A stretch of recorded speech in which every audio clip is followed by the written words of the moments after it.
बिहार विधानसभा चुनाव की घोषणा के बाद इन दिनों चुनावी सरगर्मियां बढ़ चुकी हैं और ख़ास तौर से मगध प्रमंडल के कुछ सीट जो अल्पसंख्यक बहुल हैं उनमें बेलागंज और शेरघाटी में ख़ास तौर पर लोगों की मांग रही थी कि यहाँ पर अल्पसंख्यक को उम्मीदवार बनाया जाता, लेकिन तथाकथित सेकुलर दल से अल्पसंख्यक नाराज़ हैं कि उन्होंने एक भी सीट पर अल्पसंख्यक को टिकट नहीं दिया है। इस बार असदुद्दीन ओवैसी की पार्टी मजलिस की ओर से उम्मीदवार बनाए जाने की चर्चा चल रही है और इस दल से कुछ लोग यहाँ सर्वे करने के लिए आए हुए हैं। मैं कुछ लोगों से बात करूंगा और कुछ यहाँ के जो शेरघाटी निवासी हैं उनसे भी पूछूंगा कि क्या चाहते हैं वो लोग। तो सबसे पहले सर आप बताएं आपका नाम और आप पार्टी में क्या हैं। मेरा नाम मोहम्मद आफ्ताब खान हुआ है। ऑल इंडिया मजलिस इत्तेहादुल मुस्लिमीन की पार्टी से यूथ जनरल सेक्रेटरी हूँ और सह संयोजक सदस्यता अभियान प्रभारी वजीरगंज विधानसभा का। मैं सर्वे करने के लिए सरघाटी विधानसभा का इसलिए मैं आया हूँ क्योंकि अभी आप लोग तो देख रहे हैं कि 2015 में जब मगध 2026 विधानसभा है, मगध में एक भी मुस्लिम कैंडिडेट नहीं जीते हुए हैं। सर आप शेरघाटी में बताइए क्या महसूस किया। सरघाटी में जब मैं एंट्री किया हूँ तो मुझे उम्मीद है कि मजलिस का यहाँ पे झंडा उतारेंगे। और रहेगी बात कैंडिडेट का, वो 2 से 3 दिन में। अभी आपने पूरे विधानसभा में कितने एरिया में भ्रमण किया है। अभी मैं वजीरगंज विधानसभा और सर मैं शेरघाटी विधानसभा सरघाटी कौन से ब्लॉक में आप गए, किस एरिया में गए। सरघाटी विधानसभा में मुझे पूरा जानकारी नहीं कौन सा ब्लॉक है, कौन सा ब्लॉक पड़ता है। सरघाटी ब्लॉक है, सरघाटी ब्लॉक है। मुझे खबर मिला है और मुझे इमामगंज का संयोजक अफजल आलम ने मुझे खबर दिए हैं। चलिए ठीक है सर, थैंक यू। आप इमाम कौन से विधानसभा का मैं अफजल खान इमामगंज विधानसभा संयोजक मैं हूं। और दूसरी बात की जैसा कि बिहार की तमाम सेक्युलर पार्टी ने अल्पसंख्यक के लोगों को जिस तरीके से सेकुलर चोला पहन करके इस्तेमाल किया है, वोट बैंक की तरह इस्तेमाल किया है, इसी चीज़ को हम लोगों को अब बर्दाश्त करने के काबिल नहीं है।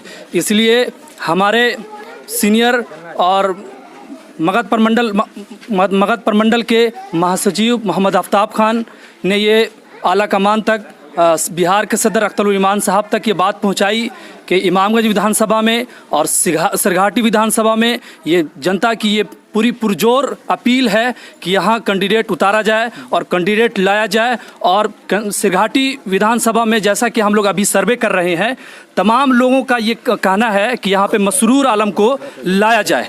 चूँकि जैसा कि हम लोग अभी सर्वे कर रहे थे, एक एक गली घूम के डोर टू डोर हम लोग सर्वे कर रहे हैं, तो हम लोगों को ये फील हुआ और महसूस हुआ कि हमारी पार्टी का पुरजोर परचम लहरेगा, इंशाल्लाह लहरेगा और मसरूर आलम जीत करके विधानसभा जाएंगे।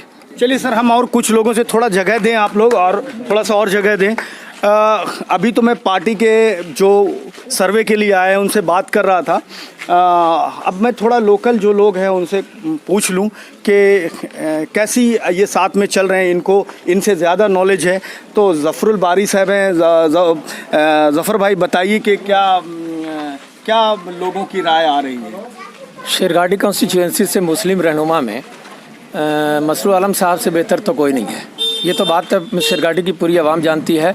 1972 से लेकर के जेपी आंदोलन से लेकर के अब तक जो शेरघाटी में जो मुसलमान अवाम की जो मसरूर आलम साहब ने जो पुष्टपनाही किया है, रहनुमाई किया है, वो काबिल तारीफ़ है। और इस बार हमें मौका मिला है कि असदुद्दीन ओवैसी साहब, इस बार हम लोगों की मांग भी यही है कि इस बार असदुद्दीन ओवैसी साहब यहाँ पर टिकट दें AIMIM से मसरूर आलम साहब को। हम लोगों ने धन्यवाद। हमारे साथ पूर्व पार्षद तन्नू भाई हैं, बताइए कि कौन उम्मीदवार होना चाहिए यहाँ पर और क्या चर्चाएं हो रही है। मेरी ये पूरी राय है, दिली ख्वाहिश है, और मैंने जो मसरूर आलम साहब के साथ भी मैं काउंसलर रहा, वो शेरघाटी के चेयरमैन भी रहे, उनकी राजनीतिक में ये चीज़ नज़र आती है कि वो एक बहुत ही अच्छे और सुलझे हुए व्यक्ति हैं।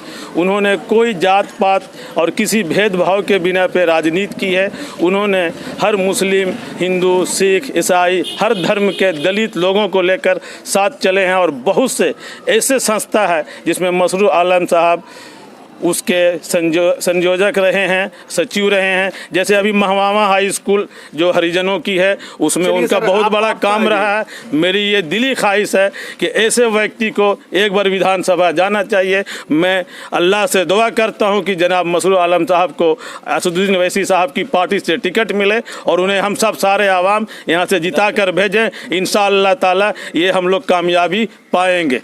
चलिए, सोराब खान साहब हैं, क्या लग रहा है आपको? आप भी साथ में चल रहे हैं, कैसी चर्चाएं हो रही हैं? जी, चर्चा तो हो रही है सर, लेकिन सबसे बड़ी बात ये है कि हम ये कहना ज़रूर चाहेंगे, आप लोगों को एक मैसेज देना चाहेंगे कि 1947 के आज़ादी के बाद से जब भी यहाँ पर जो चुनाव हुआ, उस चुनाव के अंदर में जितनी भी राजनीतिक तथाकथित जो अपने आप को सेकुलर पार्टी कहने वाली जो पार्टियां हैं, उन लोगों ने सब अब तक मुसलमानों को वोट बैंक बना करके रखा है और मुसलमानों को वोट को उन लोगों ने सिर्फ यूज़ किया है। आज हमारे पास एक पूरे देश के अंदर में एक ऐसा रहनुमा उभर करके आया है जो मुसलमानों की हक की बात कर रहा है। इसलिए असदुद्दीन ओवैसी एक ऐसे मतलब की रहनुमा है जो कि पूरी तरह से भारतीय संविधान की वो इज्जत करते हैं और वो ये कहते हैं कि हम मुसलमान हैं लेकिन हमारा विचारधारा संविधान है। इसलिए हम सभी लोगों को चाहिए कि असदुद्दीन ओवैसी को आगे बढ़ाएं और ज़्यादा से ज़्यादा मतलब कि लोग उसको सपोर्ट करें। चलिए, बहुत शुक्रिया। हमारे साथ कुछ और लोग हैं। आप बताइए, असदुद्दीन ओवैसी साहब को जानते हैं आप?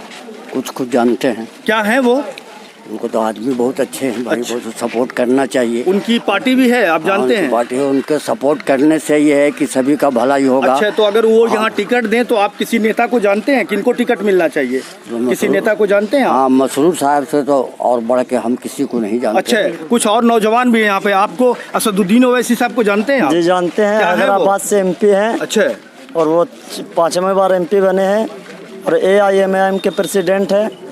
अच्छा जी, तो आपको क्या लगता है कि उनको यहाँ उम्मीदवार देना चाहिए? बेशक देना चाहिए। और हर युवा, हर नौजवान की ये राय है कि सरघाटी विधानसभा से असदुद्दीन ओवैसी की पार्टी आए और अपना कैंडिडेट उतारे। तो यहाँ पे किसको उम्मीदवार बनाया जाना चाहिए, आपको क्या लगता है? वो पार्टी तय करे। इसे सरघाटी के अवाम की आवाज़ है मसरूर आलम साहब। अच्छा, चलिए, कुछ बच्चे हैं, कुछ